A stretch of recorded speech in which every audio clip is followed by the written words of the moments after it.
लोगोफोर आंनि बड' सेंग्रा इउटुब चेनेलाव फिन खनसे गासैखौबो बराय हरफिननाय जाबाय। नोंसोरनि सायाव मोनसे गोदान भिडिअनि सायाव आपडेट लानानै फैलायबाय आङो। बि बयस बिथांखौथ' गासैबो सिनायनो मोनखायो।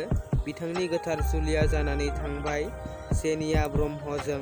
नोंथांमोना बे भिडिअनि आपडेटखौ मोननानै आसरित सानदों। नोंसोरनि सायाव बेखिनिनि सायावनो आपडेट लानानै फैदोंमोन आङो।